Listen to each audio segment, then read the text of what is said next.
Hi, ഞാൻ റഫീഖ് പടകര. ഞാനിപ്പോൾ നിങ്ങൾക്ക് കാണിക്കാൻ പോകുന്ന വീഡിയോ എന്ന് പറഞ്ഞാൽ വിദ്യാർത്ഥികളിൽ മയക്കുമരുന്നും മറ്റും കണ്ടുവരുന്നുണ്ടല്ലോ,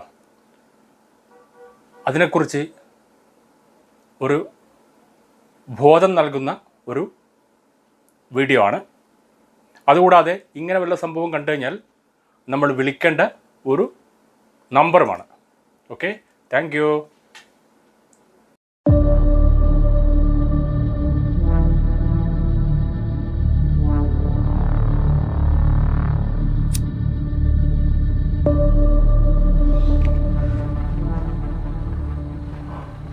ഇവിടെ നമ്മൾ കൊടുക്കുന്നതല്ലോ എങ്ങനെയായിട്ടൊന്നും ചോദിക്കുന്നില്ലല്ലോ. അതിന്റെ സുഖം പിടിച്ചു വരുമ്പോ താനെങ്ങി വന്നു വരാനെടുക്കും. ചേട്ടാ, ഇന്നലെ തന്ന മിഠായി ഉണ്ടോ? ഉണ്ടെങ്കിൽ ഒന്നും തരാവോ? ഇന്നലെ മെനഞ്ഞാന്നൊക്കെ ഫ്രീ ആയിട്ടല്ലേ തന്നെ. ഇതെൻ്റെ മാമനെ ഗൾഫിൽ നിന്ന് കൊണ്ടുവന്ന മിഠായിയാണ്, ഭയങ്കര വിലയാണ്. അതുകൊണ്ട് ഇനിയും മിഠായി വേണമെങ്കിൽ പൈസ തരണം. അതിനെന്താ തരാമല്ലോ. 10 രൂപയോ? ഒരു മിഠായിക്ക് 400 രൂപയാ. അയ്യോ, 400 രൂപയോ? അത്രയും പൈസ ഒന്നും എൻ്റെ കയ്യിലില്ല. അത് കുഴപ്പമില്ല, മോള് വീട്ടിൽ ചെന്നിട്ടേ അച്ഛനോട് എന്തെങ്കിലും കള്ളം പറഞ്ഞ് വാങ്ങിച്ചോണ്ട് വന്നാൽ മതി.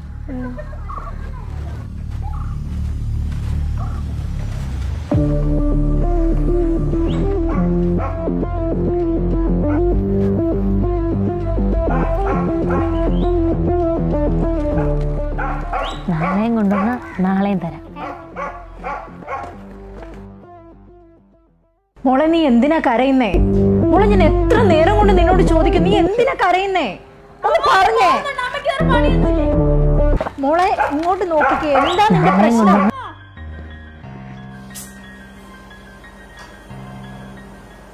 ഞാൻ ഇന്നലെ കൂടെ പറഞ്ഞല്ലായിരുന്നു ഫീസിൻ്റെ കാര്യം. ഇന്ന് അടയ്ക്കേണ്ട ലാസ്റ്റ് ഡേറ്റ് ആണ്.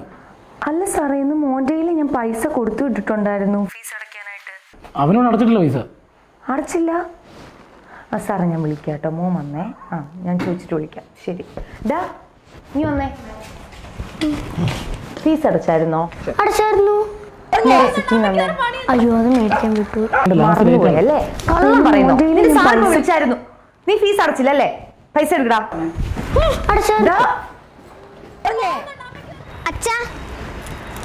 ഇന്നും കിട്ടിയല്ലോ.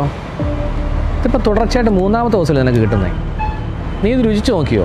ഇല്ല അച്ഛാ, അച്ഛനല്ലേ പറഞ്ഞത് അറിയാത്തവരാരെങ്കിലും കഴിക്കാൻ തന്ന അമ്മയുടെയും അച്ഛൻ്റെയും കയ്യിൽ ഏൽപ്പിക്കണം എന്ന്. ഇപ്പം തുടർച്ചയായിട്ട് 3ാമത്തെ ദിവസം കിട്ടുന്നതുകൊണ്ട് ഇതിനെന്തോ ഒരു പന്തികേടുണ്ട്. നമുക്കിത് യോദ്ധാവിനെ അറിയിക്കാം. യോദ്ധാവോ? അതാരാ? കേരള സർക്കാരും കേരള പോലീസൂടെ ലഹരിക്കെതിരെ നടത്തുന്ന പോരാട്ടത്തിൻ്റെ പേരാണ് യോദ്ധാവ്. ഋഷി, നമ്പർ ഒന്ന് വായിച്ചേ. 9995966666. ഇത് യോദ്ധാവിൻ്റെ വാട്സപ്പ് നമ്പറാണ്. ഇതിനകത്തോട്ട് നമുക്ക് പിക്ചറായിട്ടോ വീഡിയോ ആയിട്ടോ വോയിസ് ആയിട്ടോ മെസ്സേജ് അയക്കാം. പോലീസിനെയോ? പോലീസിനെ അറിയിച്ചെന്ന് പറഞ്ഞാൽ അവർ നമ്മളെ കൊല്ലത്തില്ലേ? ഋഷിക്കൂടെ പേടിക്കണ്ട, നമ്മുടെ ഐഡന്റിറ്റി അവർ ഒരു കാരണവശാലും വെളിപ്പെടുത്തില്ല. അതാ ഈ നമ്പറിന്റെ പ്രത്യേകത. നമുക്ക് ധൈര്യമായിട്ട് കംപ്ലൈന്റ് ചെയ്യാമെന്ന്. കേരള സർക്കാരും കേരള പോലീസും ചേർന്ന് നടത്തുന്ന ഈ പോരാട്ടത്തിൽ നമുക്കും പങ്കാളികളാകാം. ഋഷിക്കുട്ട, യോദ്ധാവിന്റെ വാട്സ്ആപ്പ് നമ്പർ പറഞ്ഞു. 9995966666.